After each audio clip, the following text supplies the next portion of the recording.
তুমি সকালবেলা alarm set করেও সময় মতো ঘুম থেকে উঠতে পারো না, কিন্তু তোমার বাবা মা বিনা ঘড়ি দেখেই 5টায় জেগে ওঠে। হ্যাঁ, এটাই বাস্তবতা। তোমার চিন্তা আজকে কোন পোশাক পরে বেরোলে ভালো হয়, আর তোমার বাবার চিন্তা এই ছেঁড়া জামাটা মনে হয় আর একটা সেলাই করলে আর কিছুদিন পরা যাবে।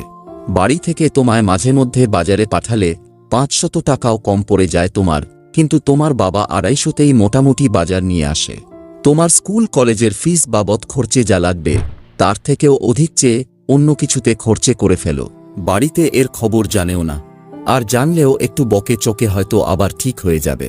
তুমি খরচে করো, ঘোরাঘুরি করো, শখের জিনিস কেনো, কোনো অসুবিধা নেই, কিন্তু তার বদলে তোমার পেরেন্টস তোমার কাছে একটাই চায়, তোমার পড়াশোনা, তোমার রেজাল্ট, তোমার সফলতা। কিন্তু তুমি কখনো চেষ্টাই করো না আগে এগোনোর। তুমি শুধু অজুহাত দেখিয়ে চলছো, আজ নয় কাল পড়ব, পরশু পড়ব, সামনের মাস থেকে শুরু করব। এভাবেই চলে যাচ্ছে সময়, দিন, মাস, তবুও তোমার শুরু করার সময় আসে না। এভাবে চলতে থাকলে আর কোনো দিন আসবেও না। তুমি ভাবো এটা আমার দ্বারা সম্ভব না, ওটা আমি পারবো না, আমার স্মরণ শক্তি খুবই কম, আমার দ্বারা হবে না। তাহলে একটা গল্প বলি শোনো। একবার স্যার আলবার্ট আইনস্টাইন ট্রেনে চেপে কোথাও যাচ্ছিলেন। কিছুক্ষণ পর স্যার আলবার্ট আইনস্টাইনের বগিতে এক টিটি ওঠে। টিটিকে দেখে সকলেই নিজের নিজের গন্তব্যের টিকিট দেখাতে লাগল।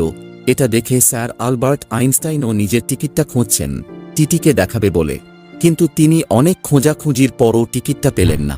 টিটি তখন আইনস্টাইনকে বললেন, আপনাকে টিকিট দেখাতে হবে না, আপনি শান্ত থাকুন। টিটির কথা শুনে আলবার্ট আইনস্টাইনের উত্তর কি ছিল জানেন? স্যার আলবার্ট আইনস্টাইন তখন টিটিকে বললেন, টিকিটটা যদি খুঁজে না পাই তাহলে আমি জানব কিভাবে আমি কোথায় যাব? বলছি বন্ধু, এমন অজুহাত দেখানো বন্ধ করো। Never give up. কোনো কিছুকেই একদিনে আয়ত্তে আনা যায় না, কিন্তু চেষ্টা থাকলে একদিন আয়ত্তে অবশ্যই আসবে। কেউ জন্ম থেকে তুখোড় বুদ্ধিমত্তা নিয়ে পৃথিবীতে আসে না। জন্মের পর প্রত্যেকটা শিশুর ব্রেইন পাওয়া সমানই থাকে, পরে আস্তে আস্তে পরিবেশ থেকে যা অনুভব করে, যা দেখে, যা চেষ্টা করে, তা থেকেই ব্রেইন ডেভেলপ হয়ে থাকে। একবার কমফোর্ট জোন থেকে বেরিয়ে দেখো, বাস্তবতা বুঝতে পারবে। পৃথিবীতে কেউ কাউকে পরিবর্তন করে দিতে পারে না, নিজের পরিবর্তন নিজেকেই করে নিতে হয়। আর একবার যদি সময় নষ্ট হয়ে যায় তখন সারা জীবন কেঁদেও আর তা ফিরিয়ে আনতে পারবে না। তোমার বাবা ঠাকুরদাকে এখন কি আর কোনো স্কুল কলেজে ভর্তি নেবে না, তাই তো? এপিজে আব্দুল কালাম স্যারের একটা কোড আছে, people can not change their future, but they can change their habits. Habits change people's future. অর্থাৎ মানুষ তার ভবিষ্যৎ পরিবর্তন করতে পারে না, কিন্তু অভ্যাস পরিবর্তন করতে পারে, আর অভ্যাসই মানুষের ভবিষ্যৎ পরিবর্তন করে দেয়। স্যার এপিজে আব্দুল কালাম জন্মগ্রহণ করেছিলেন 1930 সালের 15 অক্টোবর এবং দুঃখজনকভাবে 2015 সালে 27 জুলাই মারা যান। তবে স্যার এপিজে আব্দুল কালাম অমর একজন মানুষ। মানুষটার আদর্শ, সততা বিশ্বের প্রতিটি মানুষের কাছে নজির। ছাত্রছাত্রীদের জন্য ভারতের মধ্যে যারা যারা ভেবেছিলেন, তাদের মধ্যে এপিজে আব্দুল কালাম অন্যতম একজন। ওনার বিকল্প খুঁজে পাওয়া কঠিন।